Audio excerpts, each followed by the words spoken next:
Halo sahabat YouTube di mana saja berada, kali ini saya akan membahas tentang seorang bandar narkoba atau biasa dipanggil The Godfather Pablo Escobar. Tapi sebelum kita lanjut tentang pembahasan, tolong like, subscribe channel ini agar bisa berkembang.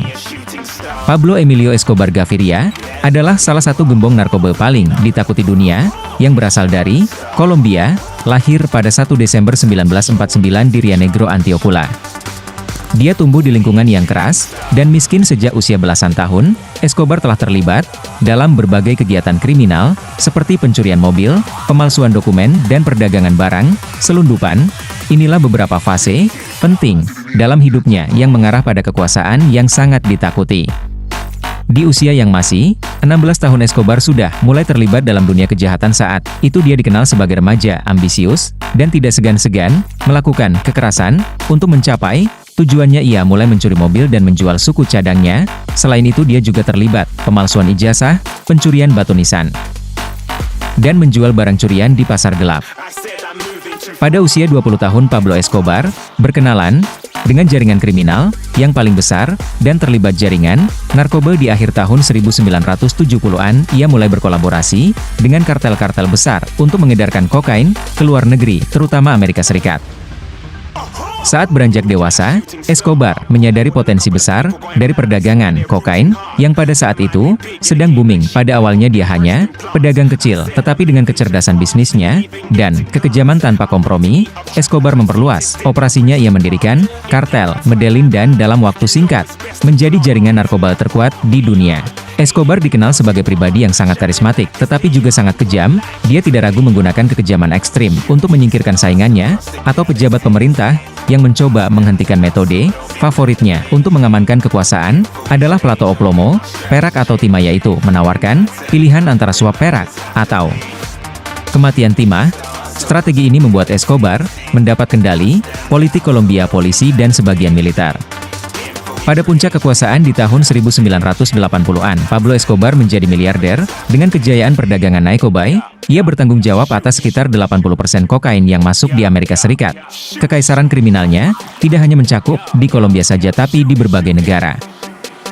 Escobar dikenal tidak hanya penjahat, tetapi juga seorang dermawan bagi masyarakat miskin di Medellin. Ia membangun rumah sakit dan lapangan sepak bola yang membuatnya dicintai oleh sebagian masyarakat. Namun di sisi lain dia juga menciptakan ketakutan karena tidak ragu membunuh siapapun yang menghalanginya. Selama karirnya, ribuan orang terbunuh, termasuk polisi, politisi, dan warga sipil. Pada tahun 1990-an, pemerintah Kolombia dengan bantuan Amerika Serikat mulai mengejar Escobar dengan intensitas yang belum pernah terjadi sebelumnya. Setelah serangkaian serangan, infrastruktur Kolombia dan pembunuhan massal, Escobar akhirnya menyerah kepada pemerintah pada tahun 1991 dengan syarat ia mendirikan penjara sendiri, yang dikenal sebagai penjara La Catedral. Namun bahkan di penjara pun masih menjalankan bisnisnya. Pemerintah memutuskan untuk memindai Escobar ke penjara lain, tetapi Escobar melarikan diri pada tahun 1992.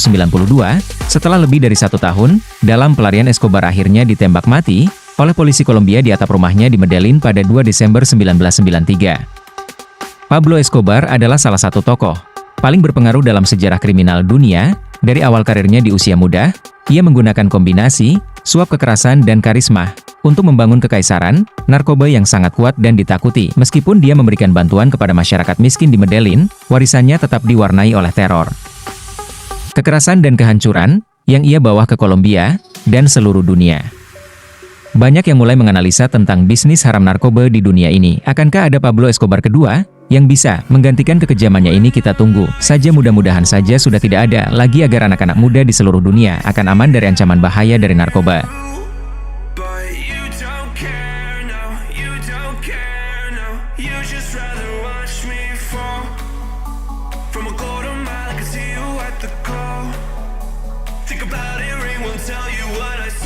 Untuk menyelesaikan masalah tersebut, agen tersebut bernama Separ. Separ juga bertemu dengan perwakilan Kolombia. Perwakilan Kolombia itu menjelaskan kalau mereka sangat kewalahan menyelesaikan masalah tersebut di negaranya, mengingat banyak hakim yang sudah pasti disogok atau dibunuh oleh para kartel jika berurusan dengan mereka. Sebagai solusi, mereka akan membuat aturan untuk mengekstradisi para penjahat Kolombia.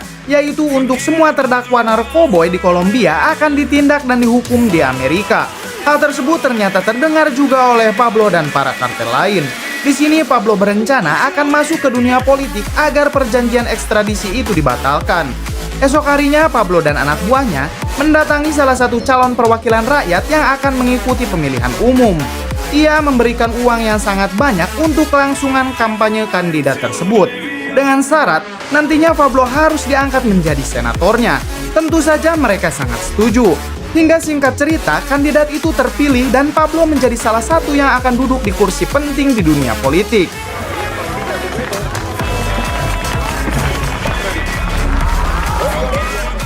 Ketika di rumah, Pablo mengajari anaknya untuk selalu mencintai dan memperhatikan rakyat miskin. Pablo juga mengingatkan anaknya jangan sekali-kali mengonsumsi narkoba. Esok harinya terlihat Virginia yang akan pergi ke Amerika untuk menghadiri acara TV di sana. Namun sebelum ke sana, Pablo memberikan uang yang sangat banyak serta kalung yang sangat mahal ke Virginia.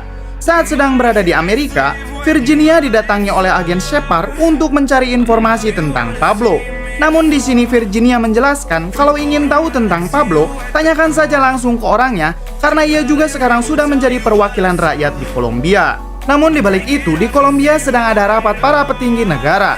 Di sana salah satu menteri kehakiman mempermalukan Pablo dengan menyebut uang kekayaan Pablo berasal dari hasil narkoba. Dan hal itu membuat negara Kolombia sangat malu. Yang padahal menteri kehakiman itu menjabat berkat dana besar yang telah Pablo berikan sebelumnya. Di sana Pablo terus dipermalukan sampai para petinggi yang lain mentertawakannya. Hal tersebut tentu terdengar oleh semua warga Kolombia termasuk istrinya yaitu Victoria. Victoria sendiri sebelumnya sudah melarang Pablo untuk terjun ke politik. Hal itu diperburuk dengan surat kabar yang memberitakan kalau Pablo dulu pernah membunuh 2 orang polisi. Yang ternyata Saprol yang diutus Pablo untuk membersihkan namanya dari kasus pembunuhan 2 orang polisi itu tak menjalankan tugasnya. Diketahui Saprol malah memakai uang itu untuk kepentingan pribadinya. Dan karena hal tersebut, Saprol disiksa hingga tewas.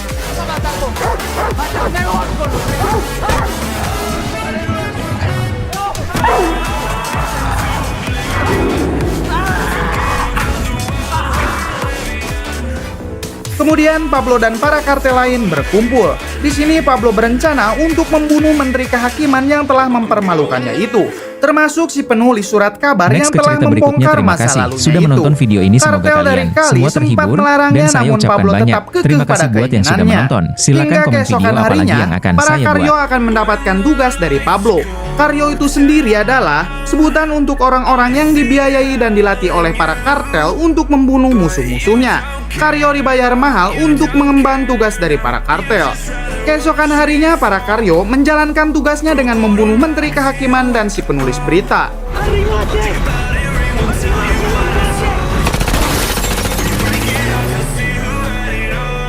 Malam harinya Pablo dan Virginia bertemu. Di sini Pablo menjelaskan kalau dirinya akan melawan pemerintah yang tetap kekeh ingin mengaktifkan perjanjian ekstradisi itu, walaupun dengan cara berperang. Virginia sempat melarangnya karena yang Pablo lawan adalah pemerintah. Namun Pablo tetap kekeh dengan rencananya itu. Hingga pada Mei 1984, para kartel melakukan rapat rahasia dengan perwakilan pemerintah. Di sana para kartel berkenan untuk membayar hutang negara yang begitu besar kepada negara lain. Tetapi dengan syarat pemerintah harus menghapus jejak kejahatan para kartel serta membatalkan perjanjian ekstradisinya. Sayangnya di sini perwakilan pemerintah menolak hal itu. Hingga saat itu juga Pablo menyatakan perang terhadap pemerintah. Sejak itu Pablo terus memberikan teror terhadap para penjabat yang menentangnya. Terlihat salah satu penjabat yang sebelumnya menentang Pablo, ia diberikan peti mati ke rumahnya. Hingga pejabat tersebut ketakutan dan langsung kena serangan jantung sampai tewas. Karena teror yang terus dilancarkan Pablo, pemerintah mengeluarkan surat edaran untuk menangkap Pablo dengan hadiah 1 miliar peso. Pablo merasa terhina ketika dirinya hanya dihargai 1 miliar peso. Ia pun memerintahkan anak buahnya untuk mempersenjatai kalangan bawah yang selalu mencintainya, untuk membunuh semua aparat pemerintah dengan imbalan yang sangat besar.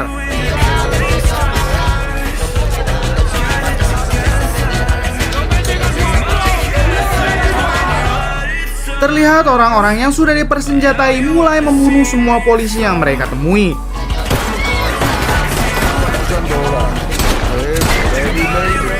Namun pemerintah juga tak tinggal diam. Para aparat dengan brutal membunuh orang-orang yang dianggap ikut dengan Pablo. Pasajeros Italianos. 10 executions for each dead police officer. Tak sampai di sana, pemerintah yang terus mendapatkan kabar kematian para aparatnya, mereka membentuk agen khusus untuk memberantas para anak buah Pablo. Di balik itu, Virginia tiba-tiba dipecat karena diketahui ada hubungan dengan Pablo. Tak terima dengan itu, Virginia mengancam bosnya kalau ia akan melaporkan hal itu ke Pablo agar bosnya itu segera dilenyapkan.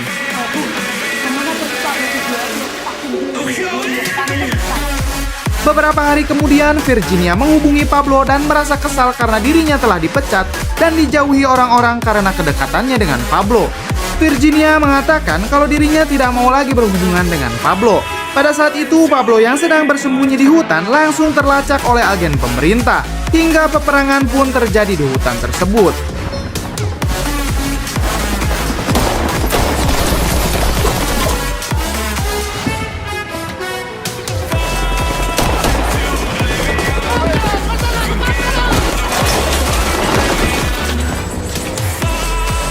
Beruntungnya, Pablo sendiri berhasil melarikan diri walaupun dengan keadaan telanjang bulat.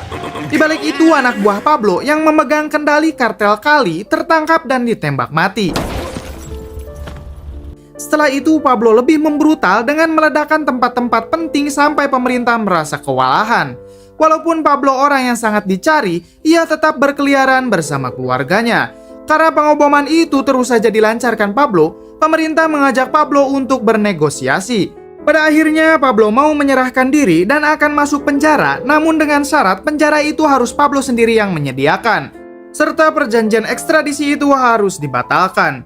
Pada akhirnya, Pablo dipenjara. Terlihat penjara itu seperti hotel mewah, dan Pablo juga bebas berkeliaran karena penjara itu berluas puluhan hektar, bahkan ada lapangan bola. Ketika Pablo ikut bermain bola dengan pesepak bola profesional yang telah ia undang, Pablo juga tak akan pernah menghentikan pertandingan itu sampai tim yang Pablo mainkan itu menang. Tentu saja lawannya akan mengalah karena takut dengan sang raja kartel. Bahkan di penjara sana juga bebas memasukkan wanita-wanita panggilan untuk menghibur dirinya beserta antek-anteknya.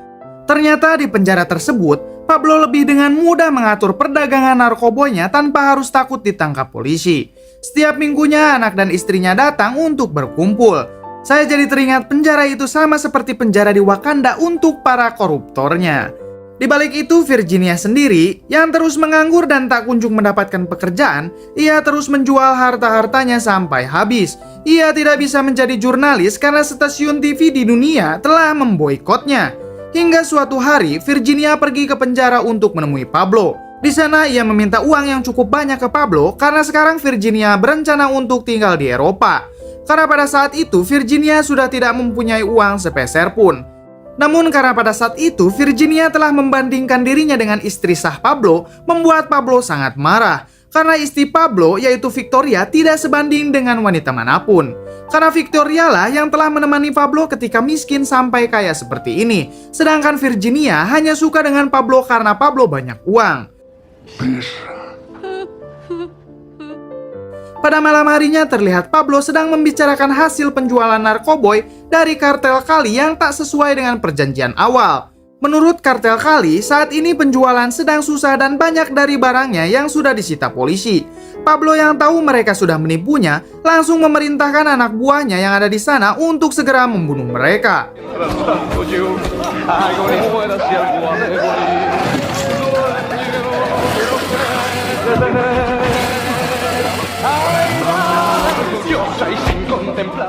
Sayangnya kejadian tersebut harus terdengar ke publik lewat media.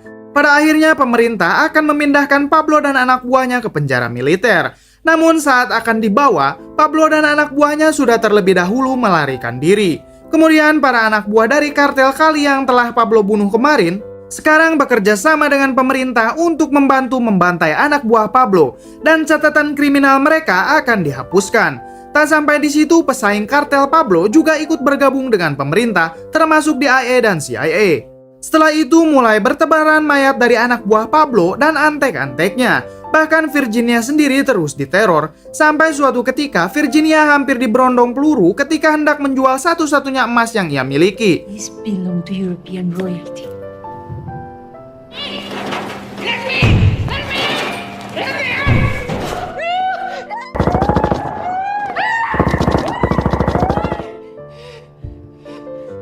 Beruntung Virginia masih selamat. Karena terus-terusan diteror dan hampir dibunuh, akhirnya Virginia menemui agen Shepard. Di sini Virginia berkenan membuka semua kedok Pablo dengan syarat meminta perlindungan. Virginia juga memberitahu kelemahan Pablo, yaitu keluarganya. Di balik itu, Pablo yang merasa keluarganya sudah tak aman lagi, ia memerintahkan istri dan anaknya untuk segera pergi ke Eropa. Namun sayang, saat akan pergi, pihak DIA dan CIA yang sudah mengetahui kelemahan Pablo langsung menahan anak dan istrinya tersebut. Anak dan istri Pablo ditahan di sebuah hotel, dan tepat di samping kamar keluarga Pablo, agen Shepard dan DIA yang lain sedang mengintai. Pablo yang melihat di TV kalau istri dan anaknya telah ditangkap, ia langsung menghubungi keluarganya itu. Namun di sini, istri Pablo menyuruh untuk tidak menghubunginya lagi karena pemerintah akan melacak Pablo. Telepon pertama yang dilakukan singkat membuat agen DIA kesulitan untuk melacak Pablo. Namun Pablo yang gelisah karena terus memikirkan keluarganya itu menelepon kembali. Padahal Pablo tahu kalau percakapan mereka sedang disadap dan Pablo akan segera terlacak. Pablo sekarang tak peduli lagi dengan keselamatannya dan ia hanya ingin mendengar suara dari anaknya. You have your dress ready. It's so shiny, Daddy. Mommy says I can't be in the show. Di balik itu, para agen yang sudah mengetahui keberadaan Pablo bergegas untuk menangkapnya. Bahkan pemerintah menyuruh agennya untuk membunuh Pablo. Di sana Pablo sempat berbincang ke anak sulungnya yang harus ia katakan ke media nanti, yaitu pemerintah mengingkari janji untuk membiarkan keluarganya pergi ke negara lain. Pemerintah juga terus membohongi dirinya dengan tidak memberi perlindungan ke keluarganya ketika waktu itu Pablo menyerah. Lalu Pablo memberi amanat kepada anak sulungnya untuk bisa menjaga adik dan ibunya. Dan Pablo memberikan tanggung jawab keluarga di pundak anak sulungnya itu. Hingga para agen datang dan langsung menembaki Pablo.